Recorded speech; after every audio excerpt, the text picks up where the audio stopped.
లా makers నియమ రూపకర్తలు అన్న ఈ రెండవ భాగంలో 1972 ఫిబ్రవరి నెల 3వ తారీఖు ఈ అవ్యక్త మురళిలో బాబా సాకారంలో బ్రహ్మబాబా ఉన్నప్పుడు ఆయన ఏ రకంగా కర్మ చేశారు, ఏ రకంగా అది నియమం అయిందా అని చెప్పి వివరించారు. సో బాబా సమానంగా సేవ చేయాలి కాబట్టి బాబా సమానంగా మనం కూడా ఫాలో ఫాదర్ అయితే ఆయన సమానంగా సృష్టి రచన కార్యక్రమంలో భాగస్వామ్యం తీసుకోవచ్చు. సో ఈ మురళి వినేటప్పుడు ఇది ఆత్మజ్ఞానము. మొదటి భాగంలో చెప్పినట్టు ఈ నియమము లా అన్న పదాన్ని ఆత్మకు వర్తింపచేయాలి. సో విద్యార్థులు రెండవ భాగం చూసే ముందు మొదటి భాగం తప్పకుండా చూడండి. అది చూస్తే మిగిలిన అన్ని 5 భాగాలు పూర్తిగా అర్థమవుతాయి. సో బాబా చెప్పేది ఆత్మజ్ఞానం కాబట్టి ఆత్మాన్న స్థితిలో ఉండి వినాలి. దానికి మనం చేయవలసిన సంకల్పము, నేను ఆత్మను, నిరాకార జ్యోతిర్బిందు స్వరూపాన్ని, శివ పరమాత్మ నా తండ్రి. బాబాతోటి టీచర్ అన్న సంబంధాన్ని కూడా జోడించాలి. దానికి మనం చేయవలసిన సంకల్పము, నేను ఈశ్వరీయ విద్యార్థిని, బాబా నాకు టీచరు. బాబాతోటి సద్గురువు అన్న సంబంధాన్ని కూడా జోడించాలి. దానికి మనం చేయవలసిన సంకల్పము, బాబా నాకు సద్గురువు, నేను మాస్టర్ సద్గురువును. బాబాతోటి జీవిత భాగస్వామి అన్న సంబంధాన్ని కూడా జోడించాలి. దానికి మనం చేయవలసిన సంకల్పము, బాబా నాకు జీవిత భాగస్వామి, నేను బాబాకి జీవిత భాగస్వామిని. సో ఈ నియమ రూపకర్తలకు సంబంధించి ఈ మురళిలో బాబా ఏం చెప్తున్నారంటే, ఎలా అయితే బాబా కొరకు బాబా ఏ విధంగా ఉన్నారో, ఎలా ఉన్నారో ఆ విధంగా తెలుసుకోవాలి అని చెప్తారు కదా. అలా తెలుసుకోవడం ద్వారా మనకు సర్వ ప్రాప్తులు లభిస్తాయి. అలాగే బాబాని తెలుసుకోవడంతో పాటు స్వయాన్ని నేనెవరు, ఎలా ఉండేవాడిని అని తెలుసుకోవడం ద్వారా సర్వ ప్రాప్తులు లభిస్తాయి. ఇలా తెలుసుకుని నడుస్తున్నారా అంటే బాబాని సర్వ రూపాల ద్వారా, సర్వ సంబంధాల ద్వారా తెలుసుకోవడం ఎంత అవసరమో, అలాగే బాబా ద్వారా స్వయాన్ని తెలుసుకోవడం కూడా అంతే అవసరం. తెలుసుకోవటం అంటే అంగీకరించటం. నేనెవరు, ఎలా ఉన్నాను అని ఇలా అంగీకరించి నడిస్తే మీ స్థితి ఎలా తయారవుతుంది? దేహంలో ఉంటూ విదేహిగా కాగలుగుతారు, వ్యక్తంలో ఉంటూ అవ్యక్తంగా కాగలుగుతారు, నడుస్తూ తిరుగుతూ ఫరిష్తాగా లేక కర్మ చేస్తూ కర్మాతీతంగా కాగలుగుతారు. ఎందుకంటే స్వయం మిమ్మల్ని మీరు మంచిగా తెలుసుకుంటారో, అంగీకరిస్తారో, దాని ద్వారా నియమం పైకి కిందికి అవ్వదు అంటున్నారు. సో ఇక్కడ బాబా ఏమంటున్నారంటే, స్వయాన్ని నేనెవరు, ఎలా ఉండేవాడని తెలుసుకోవటం ద్వారా సర్వ ప్రాప్తులు లభిస్తాయి. ఇలా తెలుసుకుని నడుస్తున్నారా అంటున్నారు. తో నేనెవరు అన్న ప్రశ్నకి సమాధానం మనకి నేను ఆత్మని, ఎలా ఉండేవాడిని అన్నదానికి స్వదర్శన చక్రాన్ని తిప్పాలి. మన యొక్క 5 స్వరూపాలు మనకు తెలుసు.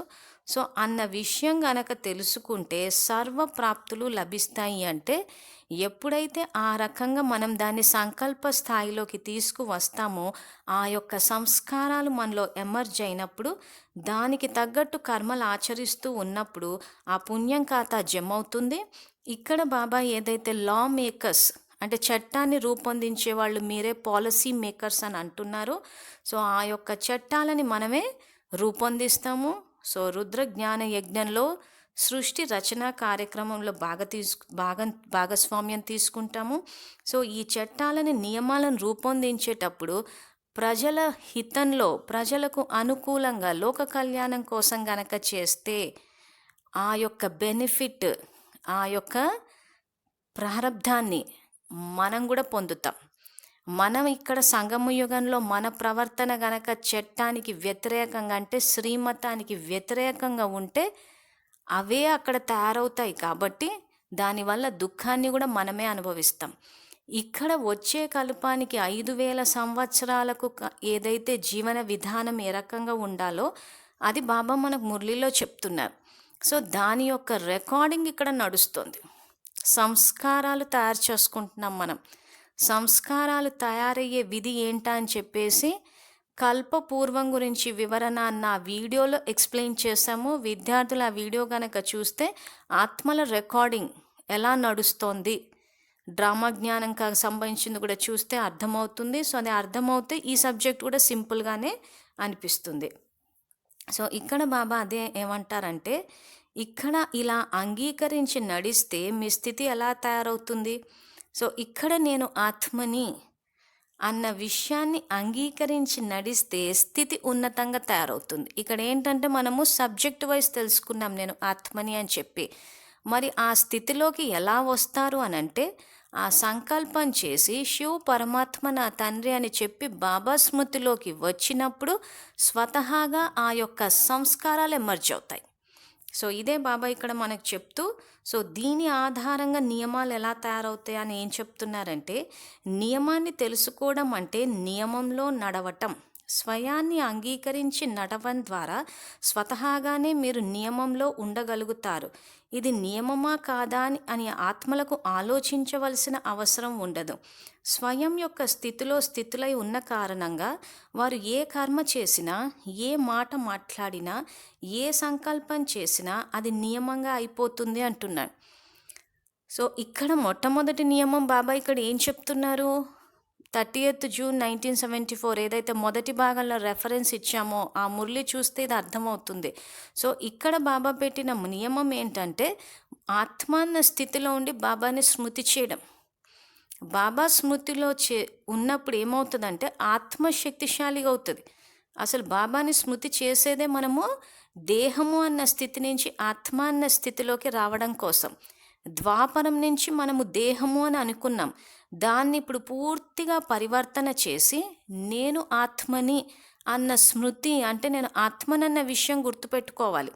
సో ఈ యోగము అన్న సబ్జెక్ట్ విషయానికి వచ్చేసరికి కూడా 50% ఆలోచించొద్దు బాబా స్మృతి అని చెప్పి. ఇక్కడ ఆత్మ అన్న స్మృతి, దేహం అన్న స్థితి నుంచి ఆత్మ అన్న స్థితులు అవ్వడం కోసం బాబాని స్మృతి చేస్తున్నాం. సో మొదటి పాఠం అందుకే ఆత్మ అని పెట్టారు, ఆఖరి పాఠం అదే అవుతుంది. బాబా పెట్టే టెస్ట్ కూడా దానికే పెడతారు. సో ఇక్కడ నియమాన్ని తెలుసుకోవడం అంటే నియమంలో నడవటం. స్వయాన్ని అంగీకరించి నడవటం ద్వారా, స్వయాన్ని ఏమని అంగీకరించాలి? నేను ఆత్మని అన్న విషయాన్ని అంగీకరించినప్పుడు స్వతహాగానే మీరు నియమంలో ఉండగలుగుతారు. ఇది నియమమా కాదా అని ఆత్మలకు ఆలోచించవలసిన అవసరం ఉండదు. స్వయం యొక్క స్థితులై ఉన్న కారణంగా ఇక్కడ ఈ వాక్యాలను ఒక్కొక్కటి గనక గమనిస్తే, స్వయం యొక్క స్థితిలో. స్వయము అంటే ఏంటి? ఇందాక బాబా స్టార్టింగ్లో చెప్పినట్టు స్వయం అంటే నేను ఆత్మని అన్న స్థితులై. సో ఈ స్థితిలో ఏ రకంగా స్థితులవుతారు అని అంటే, ఆ సంకల్పం చేసి ఆ సంకల్పంలో స్థితులు అవ్వగలగాలి. దీన్నే మనం రాజయోగం చేసేటప్పుడు అభ్యాసం చేయాల్సిన విషయం. సో ఇక్కడ నేను ఆత్మని, నిరాకార జ్యోతిర్బిందు స్వరూపాన్ని అన్న సంకల్పాన్ని నిదానంగా చేసినప్పుడు, శివ్ పరమాత్మ నా తండ్రి అని సంకల్పం ద్వారా బాబాతోటి బుద్ధియోగాన్ని జోడించినప్పుడు స్వతహాగా ఆ సంస్కారాలు ఎమర్జ్ అవుతాయి. సో దాన్నే బాబా ఇక్కడ స్వయం యొక్క స్థితులై ఉన్న కారణంగా. సో ఇప్పుడు ఏమైంది? ఆ రకంగా స్థితిలో ఉన్నప్పుడు నేను ఆత్మాన్న స్థితిలోకి వచ్చాను, ఆత్మాన్న స్మృతిలోకి వచ్చాను. ఆత్మ అన్న విషయం నాకు గుర్తుకొచ్చి ఇక్కడ ఏమైంది? ఆ స్మృతిలో ఉన్న కారణంగా ఏ కర్మ చేసినా, ఏ మాట మాట్లాడినా, ఏ సంకల్పం చేసినా అది నియమంగా అయిపోతుంది అంటున్నారు. సో చట్టాలు ఏ రకంగా రూపొందించబడుతున్నాయి? చట్టాలు అంటే ఇక్కడ లా మేకర్స్, నియమ రూపకర్తలు అంటున్నాడు. ఆత్మ అన్న స్థితిలో ఉండి చెయ్యాలి అంటున్నాడు.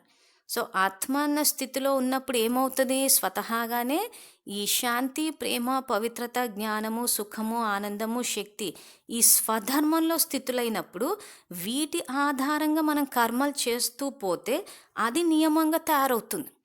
సో ఇప్పుడు ఈ సంగమయుగంలో మనం గనక ఆత్మ అన్న స్థితిలో ఉండి ఆ యొక్క సంస్కారాలతోటి మనం ప్రవర్తిస్తూ ఉంటే అదే రికార్డింగ్లోకి వస్తుంది. కాబట్టి ఆ యొక్క సంస్కారాలు సత్యుగంలో ఎమర్జ్ అవుతాయి.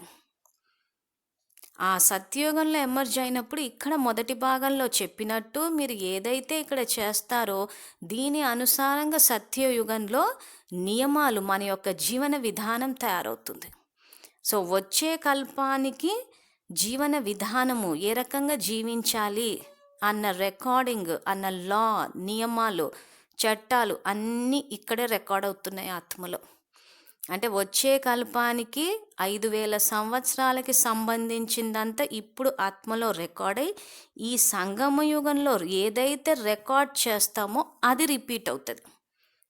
సో మళ్ళీ చెప్తున్నాం, 5,000 సంవత్సరాలు ఉన్నది ఉన్నట్టు కాదు. ఎందుకంటే సత్యత్రేతాయుగాల్లో ఉన్న పుణ్యం ఖర్చు అయిపోయింది, ద్వాపర కలియుగాల్లో ఉన్న పాపాన్ని బాబా వినాశనం చేసి తీసుకెళ్తున్నారు. మన సంస్కారాలని, మన యొక్క పుణ్యాన్ని వినాశనం చేయటం లేదు. అందుకే అవినాశి సంపాదన అన్నారు. మన సంస్కారాల ఆధారంగా మన జన్మలను మనమే నిర్ణయించుకుంటున్నాం కాబట్టి అవినాశి పాత్ర అన్నాడు. అంటే మన సంస్కారాలను కూడా బాబా వినాశనం చేయరు. మనకి ఏ సంస్కారాలు కావాలో వాటిని మనం ఇప్పుడు మన ప్రవర్తనలోకి తీసుకొచ్చి మళ్ళీ అదే సంస్కారాన్ని గనక మన ప్రవర్తనలోకి తీసుకువస్తే అదే సంస్కారం అక్కడ రికార్డ్ అయిపోయి దాని ఆధారంగా మన జన్మలు ఉంటాయి. సో అందుకే ఇక్కడ మళ్ళీ ఇంకా బాబా ఏం చెప్తున్నారంటే, సాకారంలో బ్రహ్మబాబా స్వయం యొక్క స్మృతిలో ఉండి కర్మ చేశారు. అదే బ్రాహ్మణ పరివారానికి నియమంగా అయిపోయింది కదా. ఈ నియమాలన్నీ ఎలా తయారయ్యాయి? బ్రహ్మబాబా ద్వారా ఏదైతే కర్మ జరిగిందో అవే బ్రాహ్మణ పరివారానికి నియమాలుగా తయారయ్యాయి. అలాగే స్వయం యొక్క స్మృతిలో ఉండి ప్రతి కర్మ చేయటం ద్వారా అది నియమంగా అవుతుంది. మరియు వెనువెంట సమయం యొక్క గ్రహింపు కూడా లభిస్తుంది. సమయం యొక్క గ్రహింపు కూడా మనకు స్పష్టంగా కనిపిస్తుంది అంటున్నారు. సో ఇక్కడ సాకార బ్రహ్మబాబాని ఉదాహరణగిస్తూ, సాకార బ్రహ్మబాబా స్వయం యొక్క స్మృతిలో ఉండి కర్మ చేశారు. సో ఈ వాక్యంలో మనం గమనించాల్సిన పదము బ్రహ్మబాబా స్వయం యొక్క స్మృతితో. స్వయం అంటే ఎవరు? ఆత్మ. ఆత్మ అన్న స్మృతిలో ఉండి, ఆత్మాభిమాని స్థితిలో ఉండి కర్మ చేశారు. అదే బ్రాహ్మణ పరివారానికి నియమంగా అయిపోయింది. సో ఇక్కడ బ్రహ్మబాబా ఏదైతే ఉదాహరణకి అష్టశక్తుల్ని వాడారో, సో ఇక్కడ ఇదే శివ పరమాత్మ జ్ఞానమూల్య అన్న యూట్యూబ్ ఛానల్లో ఫాలో ఫాదర్ అని చెప్పి ఇప్పటికి 7 భాగాలు బ్రహ్మబాబాని ఏ విషయంలో అనుసరించాలి అని చెప్పి రికార్డ్ చేశాం. చాలా మురళిలో శివబాబా చెప్పారు బ్రహ్మబాబా ఏ రకంగా జ్ఞానాన్ని ధారణ చేశారా అని చెప్పి. సో ఇక్కడ ఆ భాగాలు ఏవైతే ఉన్నాయో వాటన్నిటి అవ్యక్త మురళిలు చూస్తే ఇక్కడ బ్రహ్మబాబా ఏదైతే చేశారో అదే నియమంగా అయిపోయింది. ఇప్పుడు ఉదాహరణకి బ్రహ్మబాబా విషయానికి వచ్చేసరికి సహన శక్తి అన్నారు అనుకోండి, ప్రతి చోట ఆయన దాన్ని ధారణ చేశారు. ఆయన ఏదైతే ధారణ చేశారో అదే నియమంగా అయిపోతుందంటే ఇక్కడ సత్యుగానికి వచ్చేసరికి అక్కడ సహన శక్తి అన్నది జీవన విధానంగా ఉంటుంది. ఇట్లా ఒక్కొక్కటి ఉదాహరణగా తీసుకుంటూ వెళ్తే, అంటే శివబాబా బ్రహ్మబాబా గురించి ఏదైతే చెప్పారో ఆ మురళీలు చదివినా లేదా ఈ ఛానల్లో వీడియోస్ చూసినా ఇదే జీవన విధానం అక్కడ ఉంటుంది. సో సత్యయుగంలో సతోప్రధానత అన్నది ఎక్కడి నుంచి వచ్చింది అంటే ఇక్కడ సంగమయుగంలో రికార్డ్ అయింది ఆత్మలో. అవి అక్కడే ఎమర్జ్ అయ్యాయి. ఆ తర్వాత ఆ యొక్క శక్తి తగ్గుతూ ఉంటే అప్పుడు త్రేతాయుగం వచ్చింది. ఇప్పుడు సంగమయుగంలో మనం ఏదైతే కాసేపు శాంతి, కాసేపు క్రోధము, కాసేపు ప్రేమ, కాసేపు ద్వేషం, ఇలా బాబా చెప్పిన దానికి విరుద్ధంగా రికార్డ్ చేస్తూ పోతామో అది ఎప్పుడైతే ఆత్మలో ఎమర్జ్ అవుతుందో అప్పుడు ద్వాపరం వచ్చిందంటారు. సో ద్వాపరం యుగం వచ్చినందుకు మనలో ద్వంద్వం వచ్చిందా, లేకపోతే మన ఆలోచన విధానంలో ఇలాంటి ద్వంద్వ భావన వచ్చినందుకు ద్వాపరం వచ్చిందా అంటే మన దృష్టి ద్వారా సృష్టి. అందుకే బాబా సంగమంలో రికార్డ్ చేసేటప్పుడు శ్రీమతానికి అనుసారంగా పూర్తిగా దైవీ గుణాలు రికార్డ్ చేయమంటున్నారు. సో అది సాధ్యమా అంటే దానికోసమే బాబా అష్టశక్తులు ఇచ్చారు. ముఖ్యంగా సాక్షి స్థితిని చెప్పింది అందుకే. సో బయట ఏం జరిగినా కానీ సాక్షి స్థితిలో ఉండి, అంటే బయట జరుగుతున్న దానికి అనుసారంగా రికార్డింగ్ చేయొద్దు. బాబా మురళిని ఆధారంగా తీసుకుని రికార్డ్ చేయాలి. సో బ్రహ్మబాబా విషయానికి వచ్చేసరికి బాబా బేహద్ సేవ, విశ్వసేవ చేశారు. అదే ఇప్పుడు బ్రాహ్మణ పరివారానికి నియమం అయిపోయింది. సో ఇప్పుడు ఏదైతే సేవ చేయాలన్న నియమం ఇప్పుడు మనకు రికార్డ్ అవుతుందో, ఇదే సేవా భావన యొక్క సంస్కారం మనకు అక్కడ ఎమర్జ్ అవుతుంది. సో ఈరోజు సృష్టి ఏ రకంగా నడుస్తోంది అనంటే ఇప్పుడు మనం చేసిన దాన్ని బట్టే. సో ఎప్పుడైతే ఆ తమో ప్రధానత పెరిగిపోతుందో అప్పుడు పరమాత్మ అవతరించి మళ్ళీ ఆత్మని పరధర్మం నుంచి స్వధర్మంలోకి తీసుకువస్తారు. సో అందుకే ఇక్కడే మీరు చేసేటప్పుడు ఇవన్నీ ఆలోచించి అడుగు వేయాలని చెప్తూ బ్రహ్మబాబా ఉదాహరణ ఇస్తూ, బ్రహ్మబాబా ద్వారా ఏదైతే కర్మ జరిగిందో అవే బ్రాహ్మణ పరివారానికి నియమాలుగా తయారయ్యాయి. అలాగే స్వయం యొక్క స్మృతిలో ఉండి ప్రతి కర్మ చేయటం ద్వారా అది నియమంగా అవుతుంది, మరియు వెనువెంట సమయం యొక్క గ్రహింపు కూడా లభిస్తుంది అంటున్నారు. సో ఈ వాక్యాలలో బ్రహ్మబాబా స్వయం యొక్క స్మృతిలో, ఇక్కడ బాబా స్మృతి అనటం లేదు. ఆయన ఏ కర్మ ఆచరించినా కానీ ఆత్మాన్న స్థితిలో ఉండి చేశారు, ఆత్మాభిమాని స్థితి. సో బాబా ఏదైతే యోగం చేసేవారో ఆ యోగంలో ఆత్మాన్న స్థితులై చేసేవారు. ఆ స్థితులు అవ్వడం కోసము బాబాను స్మృతి చేస్తున్నాం. తర్వాత పెద్ద పెద్ద ఆఫీసర్స్ మొత్తం ప్లాన్స్ అన్నీ తమ ఎదురుగా పెట్టుకుంటారు కదా, ఆ ప్లాన్ చూస్తూ తమ తమ కార్య వ్యవహారాలను నిర్ణయించుకుంటారు. విమానం లేదా ఓడ నడిపించేవారు ఏ ఏ ప్రదేశాలకు ఎలా తీసుకువెళ్ళాలి అని ప్లానులన్నీ రెడీగా ఉంచుకుంటారు కదా, ఆ మార్గాలన్నీ స్పష్టంగా ఎదురుగా పెట్టుకుంటారు కదా. అలాగే ఎవరైతే స్వయాన్ని తెలుసుకుంటారో వారికి స్వతహాగానే నియమం ఎదురుగా ఉంటుంది. ఆ నియమంలో స్వతహాగా నడుస్తూ ఉంటారు. దానితో పాటు సమయం యొక్క గ్రహింపు కూడా స్పష్టంగా తెలుస్తూ ఉంటుంది కనుక మొత్తం రోజంతా స్వయం ఎవరు, ఎలా ఉంటారు అనే స్మృతి సదా ఉండాలి అంటున్నారు. సో ఇక్కడ బాబా లౌకికం యొక్క ఉదాహరణ ఇస్తూ ఇక్కడ పెద్ద పెద్ద ఆఫీసర్స్ ఏ రకంగా అయితే ప్లాన్లు పెట్టుకుని దాని అనుసారంగా నడుస్తారో అదే విధంగా స్వయాన్ని తెలుసుకుంటారో వారికి స్వతహాగానే నియమం ఎదురుగా ఉంటుంది. ఆ నియమంలో స్వతహాగా నడుస్తూ ఉంటారు. దానితో పాటు సమయం యొక్క గ్రహింపు కూడా స్పష్టంగా ఉంటుంది కనుక మొత్తం రోజంతా స్వయం ఎవరు, నేను ఆత్మను, నిరాకార జ్యోతిర్బిందు స్వరూపాన్ని, ఎలా ఉంటారు. సో ఏ రకంగా ఉంటారు అనంటే ఇక్కడ స్వదర్శన చక్రాన్ని తిప్పాలి. సత్యయుగంలో దేవతా స్వరూపాలు, ద్వాపర యుగంలో పూజ్య దేవతా స్వరూపాలు, సంగమ యుగంలో శ్రేష్ఠ బ్రాహ్మణాత్మలు, డబుల్ లైట్ ఫరిష్టాలు. ఈ విధంగా ఈ యొక్క సంస్కారాలు ఇందాక అవన్నీ ఈ సంగమ యుగంలోనే ఉండాలి.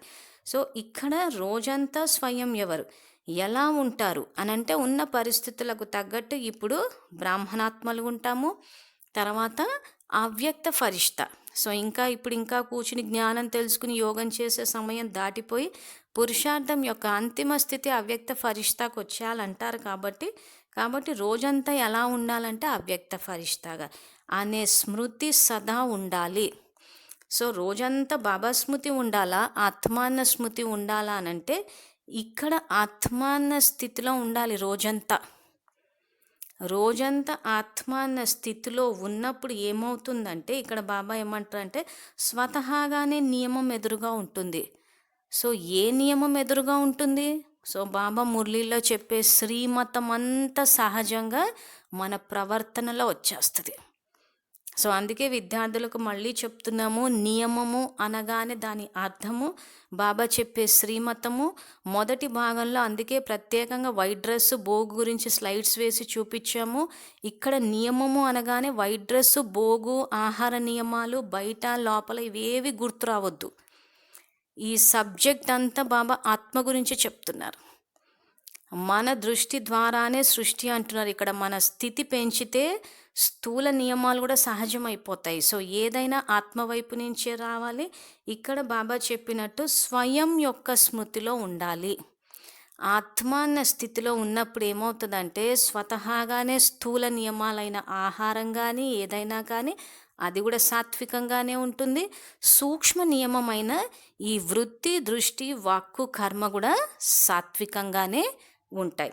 సో అలా సాత్వికంగా ఉండి మనం ఎప్పుడైతే నడుచుకుంటామో అదే నియమంగా, అదే లా, చట్టము, నియమం కింద వచ్చే కల్పము 5000 సంవత్సరాలకు తయారవుతుంది అంటున్నారు. సో ఇంకేం చెప్తున్నారంటే, అందువలనే మీకు నేను ఏ కర్మ చేస్తానో నన్ను చూసి అందరూ చేస్తారు అనే మహిమ కూడా ఉంది. ఇది స్మృతి ఉంచుకోవాలి. ఇలా స్వయాన్ని ఎవరైతే కర్మ చేస్తారో అదే నియమంగా తయారవుతుంది. వారిని చూసి అందరూ అనుసరిస్తారు కనుక ఈ స్మృతి సదా ఉండాలి. మొదట స్థితి ఏదైతే ఉందో దాని కొరకు పురుషార్థం చేయాలి. ప్రతి అడుగు ఇది రైటా లేదా రాంగా అని ఆలోచించి వెయ్యాలి. ఇది మన నియమమా కాదా అని ఆలోచించాలి. ఇలా ఎప్పుడైతే స్వయం యొక్క స్మృతిలో సదా ఉంటారో అప్పుడు ఆలోచించవలసిన అవసరం కూడా ఉండదు. స్వయం యొక్క స్మృతిలో ఉండి ప్రతి అడుగు వేయటం ద్వారా ఏ కర్మ నియమం లేకుండా జరగదు. సాకారంలో బ్రహ్మబాబా స్వయం యొక్క నశాలో ఉన్న కారణంగా అధికారంతో చెప్పేవారు. బాబా కూడా సాకార బ్రహ్మబాబా ద్వారా ఏదైనా వ్యతిరేక కర్మ జరిగినా దాన్ని నేను మంచిగా చేస్తాను అని బాబా కూడా చెప్పేవారు. ఎందుకంటే అధికారం ఉంది. అంత అధికారం బ్రహ్మబాబాకు ఎక్కడ నుండి వచ్చింది అంటున్నారు.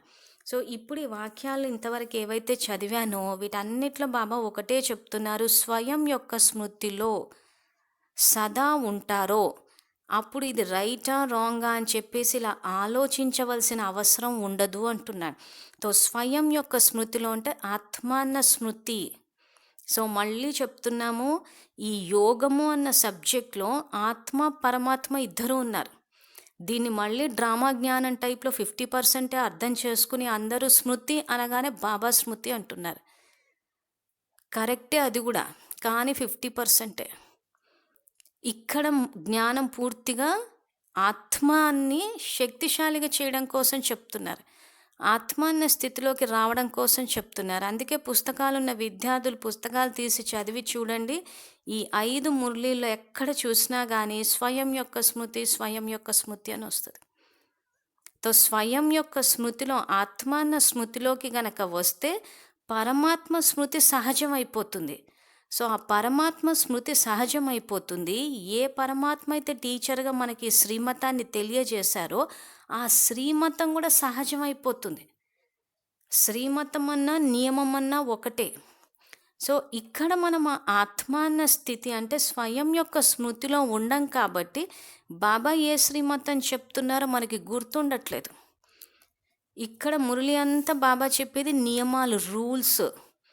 సో ఇక్కడ ఏమైపోయిందంటే ఆ దేహము అన్న స్థితిలో ఉండడం వల్ల నియమము అనగానే వైట్ డ్రెస్సు, బ్రహ్మ భోజనాలు గుర్తొస్తున్నాయి. అవి గుర్తొస్తున్నాయి అంటే దేహం అన్న స్మృతిలో ఉన్నామని అర్థం. ఈ వైట్ డ్రెస్సు, భోజనాలు దేహానికి సంబంధించిన విషయాలు. ఇక్కడ ఎప్పుడైతే స్వయం యొక్క స్మృతి, ఆత్మ అన్న స్మృతిలో ఉంటామో ఆ స్వపరివర్తన అన్నది జరుగుతుందో విశ్వ పరివర్తన అన్నది గుర్తొస్తుంది. అంటే బేహద్లోకి వెళ్ళిపోతాం. సో ఆ దేహం అన్న స్మృతిలోకి వచ్చేసరికి వైట్ డ్రెస్, బ్రహ్మ భోజనాలని హద్దులోకి వచ్చేసాం. సో వాటి వల్ల పరివర్తన, విశ్వ కళ్యాణం ఏం జరగలేదు. ఎప్పుడైతే ఇక్కడ స్వయం యొక్క స్మృతిలో ఉంటామో అప్పుడు మన సంకల్పాల ద్వారా ఆ సృష్టి రచన అంటే స్వయం యొక్క స్మృతిలో ఎప్పుడైతే ఆత్మ శక్తిశాలి స్థితికి వచ్చేస్తుందో స్వతహాగానే ఆ సత్యుగం వస్తుంది అంటాడు బాబా. సృష్టి రచన అన్నది ఇప్పుడు జరుగుతోంది. రచన అంటే సంకల్పాలను రచిస్తున్నాం మనం. ఆ సంకల్పాలను రచిస్తూ ఆత్మశక్తిశాలిగా అయితే సత్యుగాన్ని తీసుకురాగలడైన. సో ఇక్కడ మనం ఆత్మ అన్న విషయాన్ని అక్కడ మర్చిపోయి స్మృతి అనగానే బాబా స్మృతి అని ఆ బాబాని స్మృతి చేస్తున్నాం. కానీ ఇక్కడ ఆత్మ అన్న ఈ స్విచ్ ఆన్ అయిందని చూసుకోవాలి. సో మొబైల్ ఛార్జింగ్కి పెట్టేసి స్విచ్ ఆఫ్ చేసి పెడితే ఎలాగైతే మనం ఛార్జింగ్ అవుతుంది అనుకుంటాం, కానీ అక్కడ స్విచ్ ఆన్ ఉండకపోతే ఛార్జింగ్ అవ్వదు. ఈ యోగము అలాగే జరిగిపోయింది. సో బాబా స్మృతి అని చెప్పేసి బాబా స్మృతి అనుకుంటున్నాం, కానీ ఇక్కడ ఆత్మ అన్న స్విచ్ ఆన్ అవ్వాలి. సో ఆత్మ అన్న స్విచ్ ఎలా ఆన్ అవుతుంది? సంకల్పం ద్వారా. ఆత్మకు సంబంధించిన ఏ సంకల్పం చేసినా కానీ ఆత్మ అన్న స్మృతిలోకి వస్తామంటే స్విచ్ ఆన్ అవుతుంది. ఆన్ అయినప్పుడు అప్పుడు పవర్ హౌస్ బాబాకి కనెక్ట్ అయితే అప్పుడు ఆత్మ అన్న బ్యాటరీ శక్తిశాలిగా అవుతుంది. సో బాబా ఇచ్చిన ఈ శక్తిని గనక విశ్వసేవ కోసం వాడితే ఈ శక్తి వృద్ధి చెందుతుంది.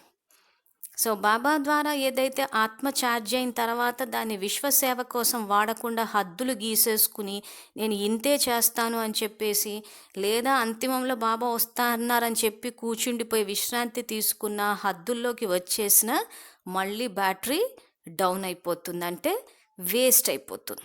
సో మళ్ళీ ఛార్జింగ్ పెట్టాలి. సో ఇప్పుడు మాటి మాటికి ఎందుకు యోగము యోగము గంటల యోగము ఇవన్నీ ఎందుకు వస్తున్నాయంటే బాబా ఇచ్చిన శక్తిని దాన్ని వృద్ధి చేసుకోవడం కోసం సేవలో ఉపయోగించట్లేదు. ఆ సేవలో ఉపయోగించినప్పుడు ఏమవుతుంటుందంటే అది ఇంకా శక్తిశాలిగానే ఉండి ఇంకా వృద్ధి చెందుతుంది. మనం అది చెయ్యం కాబట్టి ఏమవుతుందంటే ఆ బ్యాటరీ డౌన్ అయిపోయినప్పుడు మాటి మాటికి యోగం చేస్తున్నాం, గంట యోగం 2 గంటల యోగం అని ఆ యోగం చేసి మళ్ళీ ఛార్జ్ చేయాల్సి వస్తుంది. సో అందుకే అవ్యక్త ఫరిష్తా స్థితికి చేరాలి అని అంటే బాబా ఇచ్చిన ఖజానాలు, సంకల్పాలు, సమయం అన్ని సేవలో వేసేస్తూ పోతే ఇంకా బ్యాటరీ అన్నది ఎప్పటికీ శక్తిశాలిగానే ఉంటుంది. ఇంకా అప్పుడు మాటి మాటికి బాబాకు కనెక్ట్ అయ్యి ఛార్జ్ చేయాల్సిన అవసరం ఉండదు. ఫరిష్తా స్థితి అంటే పురుషార్థం యొక్క అంతిమ స్థితికి ఎలా వస్తారంటే ఆ రకంగానే. అందుకే బాబా సేవ చేయండి, ధారణ చేయండి, మీ ఇచ్చిన శక్తుల్ని ఉపయోగించండి అంటారు. ఆ శక్తుల్ని ఉపయోగిస్తూ పోవాలి. కానీ సేవ విషయానికి వచ్చేసరికి ఏమైపోయిందంటే సందేశం ఇవ్వాలా అని చెప్పేసి ఆ సందేశం ఇచ్చేటప్పుడు కూడా అది వాక్కు ద్వారానే కానీ, పుస్తకాలు కానీ, పాంప్లెట్లు కానీ అవి చేసేటప్పుడు కూడా ఏమవుతుందంటే ఆత్మాన్న స్థితిని మెయింటైన్ చేయట్లేదు. బాబా స్మృతి, సేవ రెండుటిని బ్యాలెన్స్ చేయండి అంటే ఏ స్మృతి? ఆత్మాన్న స్మృతి. ఆ ఆత్మాన్న స్థితిలో ఉండి గనక సేవ చేస్తే అప్పుడు బ్యాటరీ డిశ్చార్జ్ అవ్వదు. సో ఇక్కడ సేవలకు వెళ్ళినప్పుడు బాబా స్మృతి ఎట్లా ఉంటుందా అంటే అసలు సేవకు వెళ్ళామంటేనే అది బాబా కార్యం అని చెప్పి వెళ్ళాం కదా, మన సొంత పని మీద వెళ్ళలేదు కదా. సో ఈరోజు సందేశం ఇవ్వాలి, వాక్కు ద్వారా కానీ పుస్తకాల ద్వారా కానీ వెళ్ళాము అని అంటే అది బాబా కర్తవ్యం. రుద్రజ్ఞాన యజ్ఞంలో సహయోగం ఇవ్వడానికి వెళ్ళాము అని అంటే అక్కడ బాబా స్మృతి, ఆయన కర్తవ్యం గుర్తుంది కాబట్టే వెళ్ళాము. ఆ వెళ్ళిన తర్వాత ఏం గుర్తుండాలి మనకు అక్కడ? నేను ఆత్మనన్న ఆ స్మృతి గనక ఉండి ఆత్మ అన్న స్మృతిని, సేవని రెండుటిని బ్యాలెన్స్ చేస్తే ఆ యొక్క శక్తి ద్వారా మనం ఇచ్చే సందేశం వాళ్ళకి టచ్ అవుతుంది. మనం దేహం అన్న స్థితిలోకి వచ్చేసి వాళ్ళకి ఎంత చెప్పినా అర్థం కాదు. వాచా సేవ చేసేటప్పుడు మనం చెప్పాము, ఇంకా డ్రామాలో ఉంటే వస్తారులే, లేకపోతే రారులే అన్నామంటే దేహం అన్న స్థితిలోకి వచ్చాము. అక్కడ ఆత్మ అన్న స్మృతి సేవని బ్యాలెన్స్ చేయలే. లేదా పుస్తకం ఇస్తే పడేస్తారు, షెల్ఫ్లో పెట్టేస్తారు. ఈ వ్యర్థ సంకల్పం ఎందుకు చేసాం? అక్కడ దేహం అన్న స్మృతిలోకి వచ్చాం కాబట్టి వ్యర్థ సంకల్పం చేసాం. అందుకే బాబా సేవ చేసేటప్పుడు స్మృతి, సేవ బ్యాలెన్స్ చేయండి అన్నాడు. ఆత్మ అన్న స్మృతిలో గనక ఉంటే శ్రేష్ఠ సంకల్పాలు చేయాలన్న నియమం గుర్తొస్తుంది.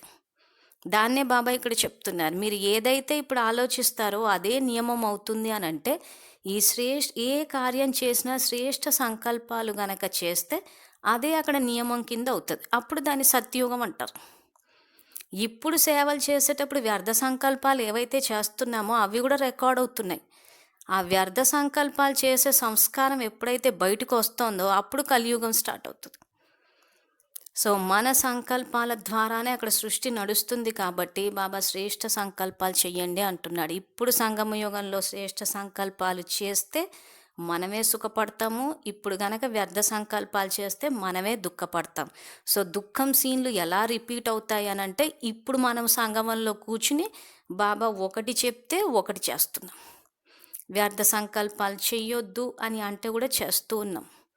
అదే రికార్డ్ అవుతుంది. సో ఆ సంస్కారం రికార్డ్ అయినప్పుడు అదే అక్కడ ఎమర్జ్ అయినప్పుడు మళ్ళీ అదే తప్పు చేస్తాం, మళ్ళీ అదే దుఃఖం అన్నది వస్తుంది. సో అందుకే ఇక్కడ ఈ వాక్యాలు కనుక చూస్తే బ్రహ్మబాబాను కూడా ఉదాహరణగిస్తూ స్వయం యొక్క స్మృతిలో ఉండి ప్రతి అడుగు వేయటం ద్వారా ఏ కర్మ నియమం లేకుండా జరగదు.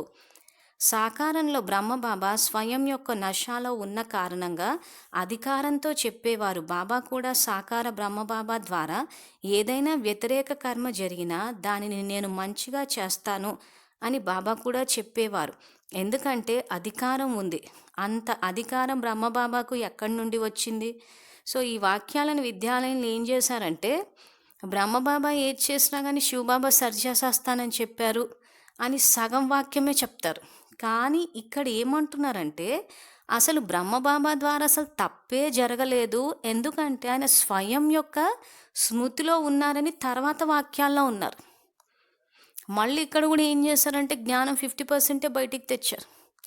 సో దీన్ని వ్యతిరేక దిశలో తీసుకెళ్ళి ఏం చేశారనంటే, నేను బాబాకు చెప్పేశాను, బాబా చూసుకుంటారు. అంటే తప్పులు చేసేసి బాబాకు చెప్పేసి బాబా చూసుకుంటారు. ఎందుకంటే ఒక మురళిలో బాబా చెప్పారు, బ్రహ్మబాబా ఏదైనా తప్పు చేస్తే సరిదిద్దుతాను అని.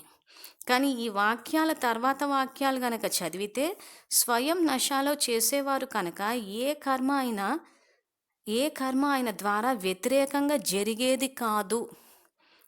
అసలు బ్రహ్మబాబా ద్వారా అసలు ఏ కార్యం వ్యతిరేకంగా జరగనే లేదంట. ఈ వాక్యాన్ని ఏం చేశారంటే విద్యాలయంలో సప్రెస్ చేసేసారు.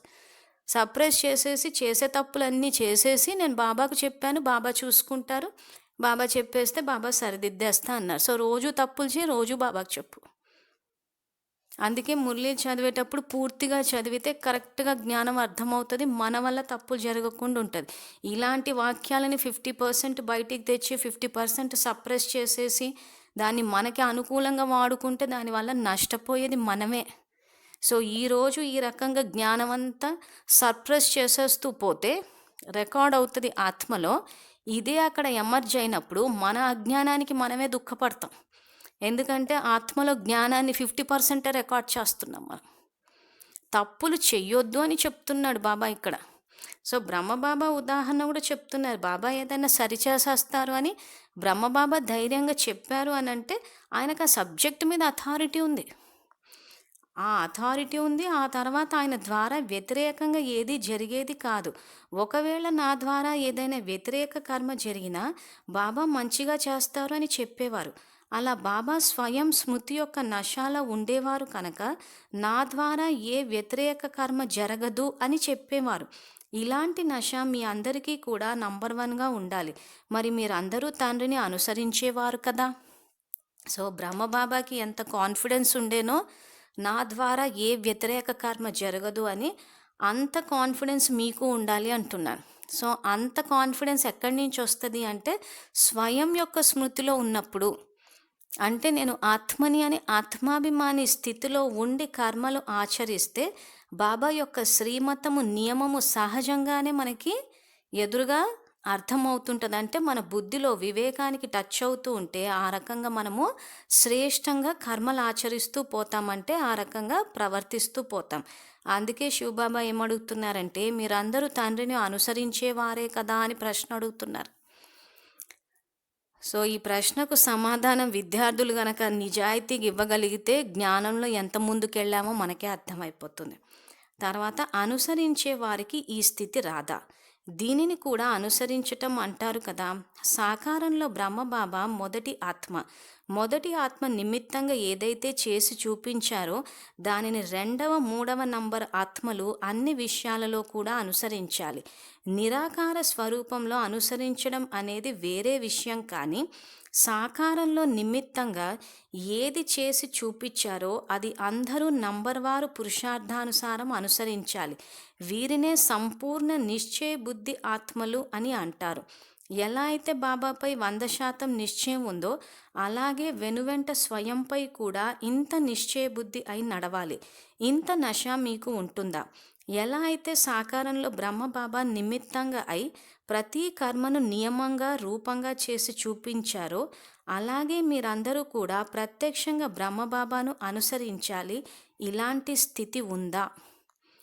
సో ఇక్కడ బాబా ఏవైతే ఈ వాక్యాలు చెప్పారో వీటిని ఏదైతే చేసి చూపించారో దాన్ని సంపూర్ణ నిశ్చయ బుద్ధి తోటి ఇక్కడ మన ప్రవర్తనలో తీసుకురావాలి అంటున్నారు. సో ఇప్పుడు ఎవరైతే విద్యాలయంలో బాబా చెప్పే మురళి చదువుకుని బాబా చెప్పేది పాటించాలంటే అది సాధ్యం కాదు అని అంటున్నారు అనంటే బాబా చెప్పే జ్ఞానం పైన నిశ్చయం లేదని అర్థం. సో బాబా చెప్పే జ్ఞానము ధారణా స్థాయిలోకి 100% తీసుకురాగలమా అంటే స్వయం యొక్క స్మృతిలో ఉంటే తీసుకురాగలం. మనం దేహం అన్న స్మృతిలో ఉండి అంటే ద్వాపరం నుంచి నేను దేహాన్ని అన్నది పెద్దగా అభ్యాసం చేయకుండానే అలవాటైపోయింది. సో ఆ దేహం అన్న స్థితిలో నుంచి ఆలోచిస్తే బాబా చెప్పేది 100% పాటించలేమని అనిపిస్తది. సో, ఏ విద్యార్థులైతే ఆ రకంగా ఆలోచిస్తున్నారో, మీరందరూ దేహమన్న స్థితిలో ఉండి ఆలోచిస్తున్నారన్న విషయాన్ని అక్కడ అవగాహనలోకి తెచ్చుకోవాలి. సో, ఇప్పుడు దాన్ని సంకల్పం ద్వారా మార్చాలి. మార్చి ఆత్మాన్న స్థితిలో స్థితులై గనక ఆలోచిస్తే, బాబా చెప్పేది 100% ధారణా స్థాయిలో కంటే ప్రాక్టికల్ లైఫ్‌లోకి తీసుకురాగలమన్న విషయం మనకు తెలుస్తుంది. ఆ నిశ్చయ బుద్ధి ఏర్పడుతుంది. ఇందాక బ్రహ్మబాబా ఏదైతే నా ద్వారా ఏ వ్యతిరేక కర్మ జరగదు అని చెప్పి ఎంత కాన్ఫిడెంట్‌గా అథారిటీతో చెప్పారో, బాబ్ సమానంగా మనం గూడా చెయ్యగలుగుతాము. సో, అందుకే బాబా ఇంకేమంటున్నారంటే, ఏదైనా బండి మంచిగా పట్టాలపై నడుస్తున్నప్పుడు, మంచి మార్గంలో నడుస్తున్నప్పుడు ప్రమాదం జరగదు అనే నిశ్చయం ఉంటుంది. నిశ్చితంగా నడిపిస్తారు. అలాగే మీకు కూడా స్వయం యొక్క స్మృతి యొక్క నశ మీ పునాది మంచిగా ఉంటే, మీ మాట, మీ కర్మ నియమం లేకుండా జరగదు. ఇటువంటి స్థితి సమీపంగా వస్తుంది. దీనినే సంపూర్ణ స్థితికి సమీపంగా రావటం అంటారు. ఇలా స్వమానంలో స్థితులు అవ్వటం ద్వారా అభిమానం సమాప్తి అయిపోతుంది. ఎంత స్వమానమో అంత నిర్మాణత. అందువలన వారికి అభిమానం ఉండదు. ఎలా అయితే నిశ్చయబుద్ధి ఆత్మలకు ప్రతి కర్మలో విజయం నిశ్చితమై ఉంటుందో, అంటే వారి ప్రతి కర్మ నియమ ప్రమాణంగానే ఉంటుంది కనుక వారికి తప్పనిసరిగా విజయం లభిస్తుంది.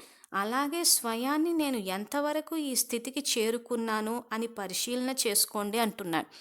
సో, ఇక్కడ బాబా విద్యార్థుల అవగాహన కోసము బండి గురించి, ట్రైన్ గురించి ఇక్కడ ఉదాహరణ ఇస్తున్నారు. ఏదైనా బండి మంచిగా పట్టాలపై నడుస్తున్నప్పుడు, మంచి మార్గంలో నడుస్తున్నప్పుడు ప్రమాదం జరగదు అనే నిశ్చయం ఉంటుంది. నిశ్చింతగా నడిపిస్తారు.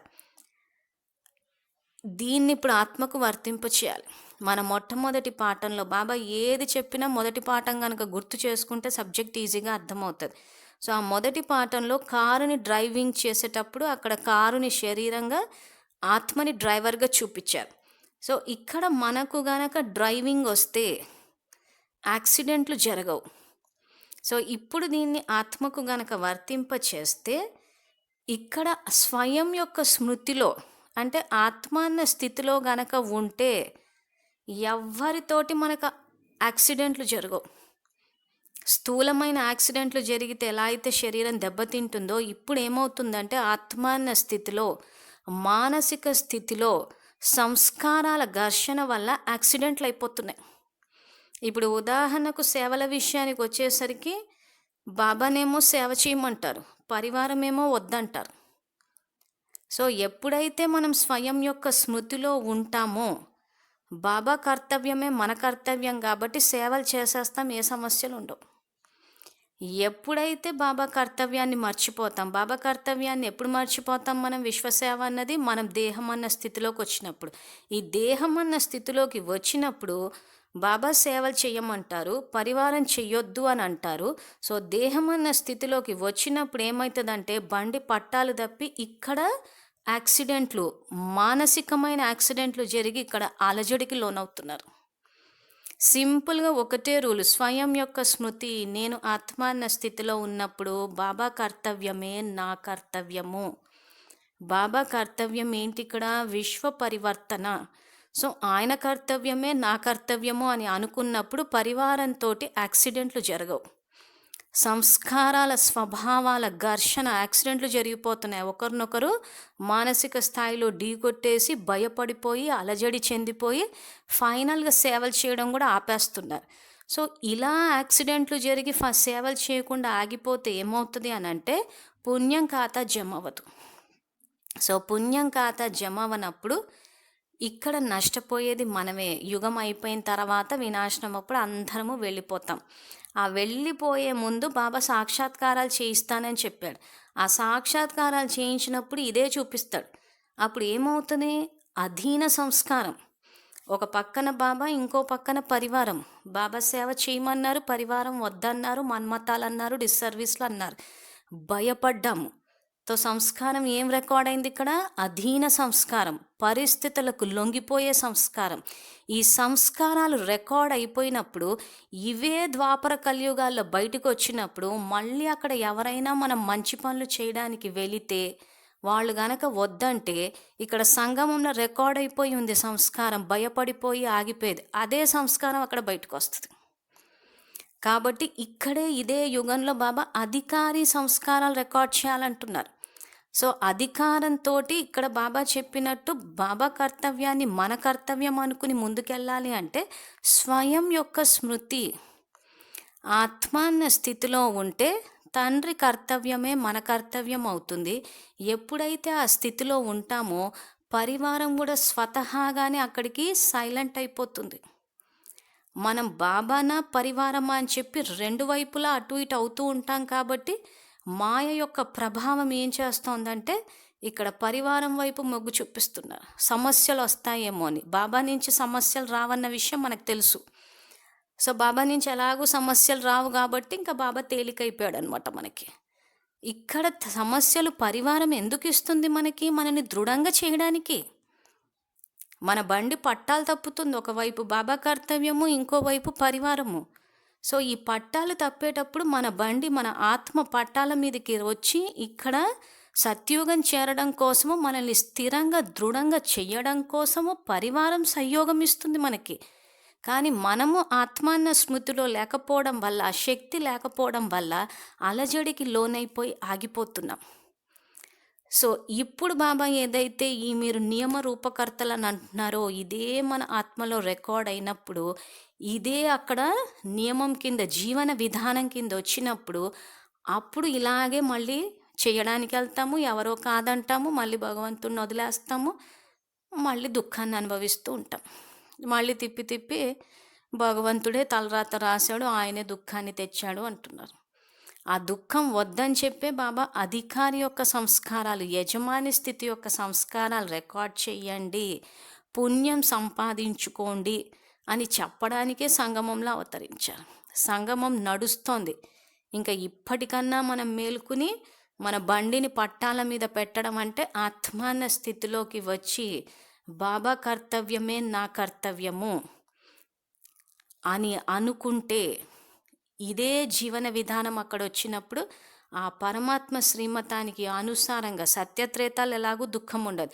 ద్వాపర కలియుగాల్లో కూడా అక్కడ మనం ఏమైనా చేసినా కానీ తమో ప్రధానత వల్ల కొన్ని సమస్యలు వచ్చినా కానీ వెంటనే బాబా వచ్చి మనకి సహాయం చేస్తారు.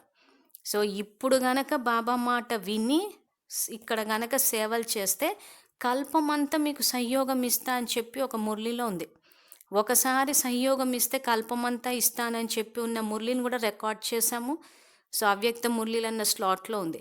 సో ఇప్పుడు ఈ యుగంలో బాబా మాట వింటామా, పరివారం మాట వింటామా అన్నది మన నిర్ణయమే. బాబా మాట వింటే కల్పమంతా శ్రేష్ఠ జన్మలు తీసుకుని సుఖపడతాం. సో పరివారం మాట విని మన్మతము డిస్సర్వీస్ అని చెప్పి కన్ఫ్యూజ్ అయిపోయి ఆగిపోతే పుణ్యం ఖాతా జమవదు. ఆ తర్వాత సంస్కారాలు కూడా భయంతో బానిసత్వంతో కూడుకున్న సంస్కారాలు రికార్డ్ అయిపోతాయి. సో ఇక్కడ బాబా ఏదైతే బండి పట్టాల మీద లేకపోతే ప్రమాదాలు జరిగిపోతాయి అంటారో, ఇంకా ద్వాపర కలియుగాలంతా ఇంకా ప్రమాదాలే. ఎక్కడ చూసినా సంస్కారాల ఘర్షణ, సంస్కారాలకు సంబంధించిన యాక్సిడెంట్లు. తో ద్వాపర కలియుగాల్లో కూడా మన బండి పట్టాల మీద ఉండి సురక్షితంగా మన యొక్క ఆత్మ యొక్క యాత్ర సాగాలి అనంటే ఇక్కడ రికార్డింగ్ బాబా చెప్పేటట్టు చేయాలి. సో అదే ఇక్కడ చెప్తూ బాబా బండి మంచిగా పట్టాలపై నడుస్తున్నప్పుడు, మంచి మార్గంలో నడుస్తున్నప్పుడు ప్రమాదం జరగదు అనే నిశ్చయం ఉంటుంది, నిశ్చింతగా నడిపిస్తారు. సో ఆత్మాన్న స్మృతిలో, స్వయం యొక్క స్మృతిలో ఉంటే ఆ యొక్క ఆ నిశ్చయం ఏర్పడుతుంది. ఆ దేహం అన్న స్థితిలోకి వచ్చేసరికి ఏమైపోతుందో ఏమో, ఎవరొచ్చి మనల్ని గుద్దేస్తారేమో అన్న భయం, సేవలకు వెళ్ళాలంటే ఏం సమస్యలు వస్తాయేమో అని, లేదా తీరా వెళ్ళిన తర్వాత మన్మతాలు డిస్సర్వీస్లు అనుకునేసరికి అది ముందే ఆగిపోవడం, ఎందుకు స్వయం యొక్క స్మృతిలో లేం కాబట్టి. సో, అందుకే దాని ఎగ్జాంపుల్‌ని ఇస్తూ బాబా ఇక్కడ ఏమంటారంటే, స్వయం యొక్క స్మృతి యొక్క నశ మీ పునాదిని మంచిగా ఉంటే, మీ మాట, మీ కర్మ నియమం లేకుండా జరగదు అంటున్నారు. ఇక్కడ ఆత్మ అన్న స్మృతి ఉండటం లేదు. మర్చిపోతున్నాం నేను ఆత్మనన్న విషయాన్ని. అది గుర్తుపెట్టుకోవడం కోసమే యోగం అన్న సబ్జెక్టుని బాబా పెట్టి, బాబా స్మృతిలో గనక స్థితులై ఉంటే ఆ బ్యాటరీ ఛార్జ్ అవుతుంది. అంటే ఆ స్థితి మెయింటైన్ అవుతుంది మనకి. సో దాన్నే బాబా అందుకే అమృతవేళ పొద్దున లేవగానే నేను ఆత్మని అన్న సంకల్పం మొట్టమొదట చేయమని చెప్పడానికి కారణం అదే. సో పొద్దున నిద్ర లేవగానే గుడ్ మార్నింగ్ చెప్పి బాబా స్మృతి కాదు, నేను ఆత్మని అమృతవేళ యోగం అన్న అవ్యక్త మురళిలో చెప్పారు.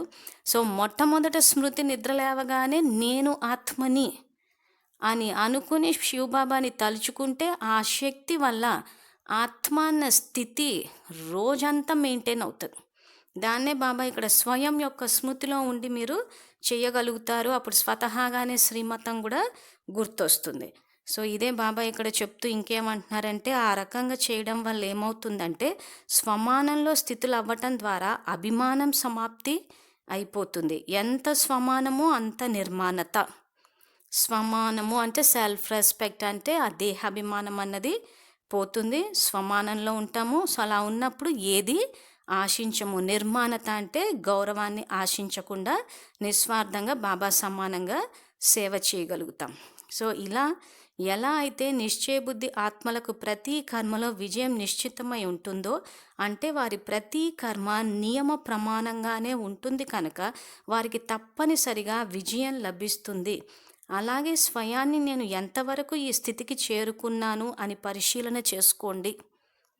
సో ఇదే బాబా ఇక్కడ ఇందాక మనం చెప్పుకున్నట్టు బాబా విశ్వసేవ చేయమంటారు, పరివారం కాదంటారు. సో అయినా బాబా కర్తవ్యాన్ని మన కర్తవ్యంగా అనుకుని ముందుకు వెళితే విజయాన్ని సాధించినట్టు, భయపడి ఆందోళన చెంది ఆగిపోయాము అంటే ఓడిపోయినట్టే. సో బాబా తోడుగా ఉన్నారు కాబట్టి దేనికి భయపడాల్సిన అవసరం లేదు. అసలు భయపడుతున్నామంటేనే దేహం అన్న స్మృతిలో ఉన్నామని అర్థం. స్వయం యొక్క స్మృతి, ఆత్మ అన్న స్మృతిలో గనక ఉంటే ఆ నిర్భయత అన్నది కూడా వచ్చినప్పుడు బాబా కార్యాన్ని ధైర్యంగా చేయగలుగుతాం. తర్వాత ఎంత స్వయం మీరు ఈ స్థితికి సమీపంగా చేరుకుంటారో అంత ఇతరులను కూడా సమీపంగా తీసుకురాగలుగుతారు. కనుక రోజు రోజుకి ఇటువంటి పరివర్తన అనుభవం అవుతుంది కనుక పరిశీలన చేసుకుని కర్మ చేయండి. ఒకరికొకరు గౌరవం ఇచ్చుకోండి, ఇది వేరే విషయం. కానీ స్వయం మీపై మీరు నిశ్చయం పెట్టుకుని ఎవరినైనా అడగటం ఇది వేరే విషయం. మీరు ఏ కర్మ చేస్తున్నా నిశ్చయ బుద్ధి అయి చేయండి. బాబా కూడా పిల్లలకు గౌరవం ఇచ్చి సలహా ఇస్తారు కదా. కనుక ఇలాంటి స్థితికి ఎంతవరకు చేరుకున్నారు అనేది పరిశీలన చేసుకోండి. అప్పుడు ఇక మీకు నేను సత్యం చేస్తున్నానా లేక అసత్యం చేస్తున్నానా అనే సంకల్పం రాదు. ఎందుకంటే మీరు మాస్టర్ జ్ఞానసాగరులు కనుక మీ స్వయం యొక్క నశాలో ఎప్పుడూ లోటు రాకూడదు. ఆ స్వయం యొక్క స్థితిలో ఉన్నప్పుడు ఏమవుతుందంటే మనం చేస్తుంది రైటా రాంగా అన్న ఆ డ్యుయాలిటీ కానీ, ఆ యొక్క డైలమా కానీ అవునా కాదా అన్నది ఆ పరిస్థితి రాదు. అప్పుడు నేను చేస్తున్నది సత్యం చేస్తున్నానా అసత్యం చేస్తున్నానే సంకల్పం కూడా రాదు మీకు అంటారు. స్వయం యొక్క స్మృతి, ఆత్మ అన్న స్మృతిలో ఉంటే అప్పుడు అది సాధ్యం. కార్య వ్యవహారాల నిమిత్తం ఒకరికొకరు గౌరవం ఇచ్చుకోవటం ఇది ఒక నియమం కనుక ఎటువంటి స్థితియో అలాంటి దానిలో మీరు ఉదాహరణగా అయి చూపించండి.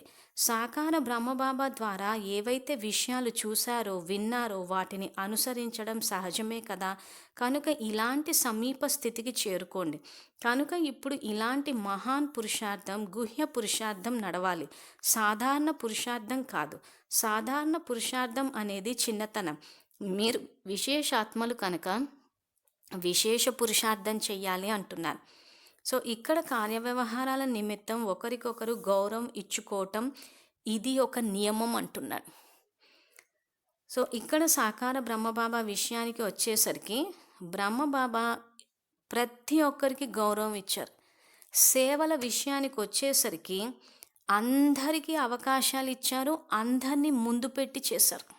ఎక్కడ ఎవరిని వెనక్కి లాగడం కానీ, నేనే ముందుండి చెయ్యాలని చెప్పడం కానీ, మన్మతాలని, డిస్సర్వీస్‌లని వెనక్కి లాగడం కానీ, విఘ్నాలు వేయడం కానీ, హద్దులు గీయడం కానీ ఏవీ చేయలేదు.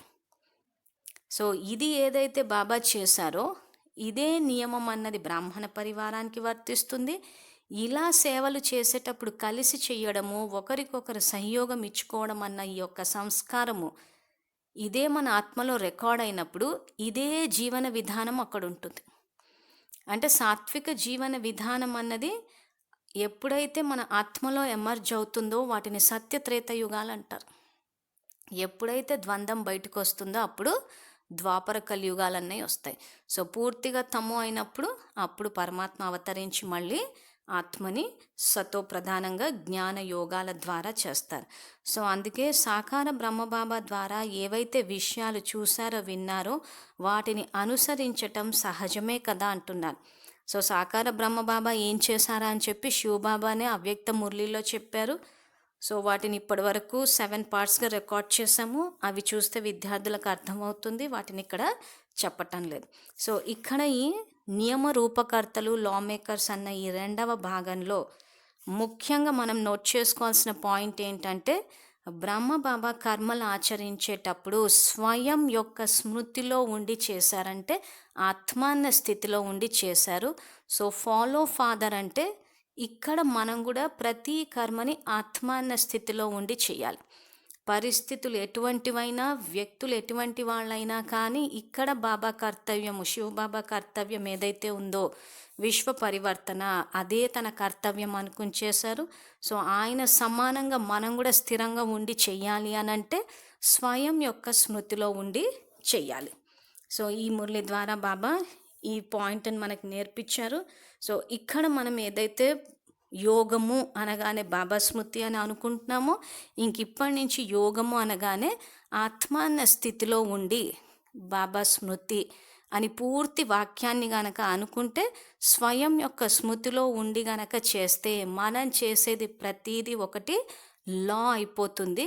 అదే నియమంగా తయారై ఆ జీవన విధానం అక్కడ ఉన్నప్పుడు ఆ జీవన విధానంలో సుఖపడేది కూడా మనమే. ఓం శాంతి.